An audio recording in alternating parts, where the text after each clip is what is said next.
3E VR, en anglais IEEE VR pour Virtual Reality, réalité virtuelle.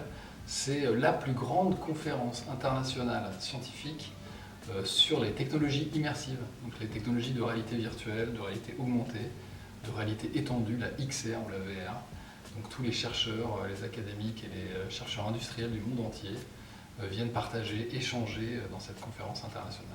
Et donc c'est aussi une conférence qui se caractérise par sa diversité en termes de contenu, allant de programmes scientifiques classiques comme des présentations, des posters, mais également d'autres présentations sous forme de démonstrations, mais également d'activités artistiques immersives, qui est une nouveauté cette année, où des artistes venus du monde entier vont faire vivre des expériences immersives et créatives à nos participants.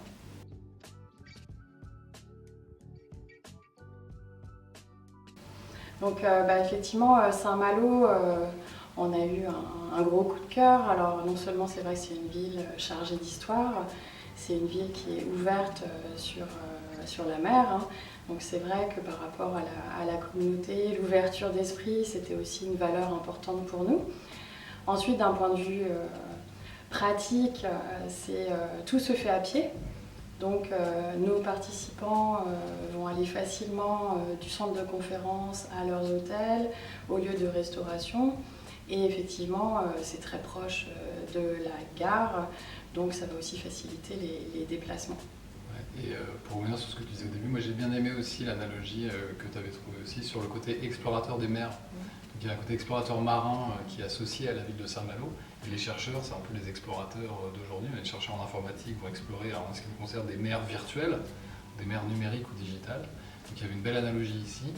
Et puis je crois qu'on a vraiment, quand on est rentré dans le palais du Grand Large, enfin en tout cas moi la première fois, l'effet est saisissant quand on voit toutes ces baies vitrées, ces espaces vitrés sur la mer à tous les niveaux. C'était vraiment spectaculaire. Et on s'est dit que c'était effectivement là qu'il fallait organiser cette conférence.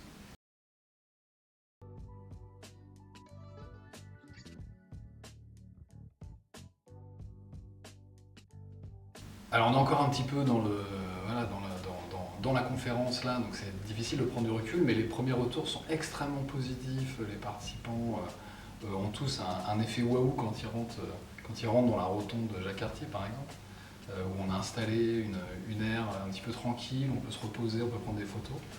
Et donc on commence à avoir les premiers retours des gens qui sont très contents d'être là, qui trouvent le site magnifique, spectaculaire, la ville de Saint-Malo, les restaurants, le palais du Grand Large. Pour l'instant, tous les retours sont positifs et tous les indicateurs sont au vert. On va voir, maintenant il nous reste 2 jours à tenir. Et donc, comme disait Anatole, l'effet waouh, c'est vrai qu'il est spectaculaire.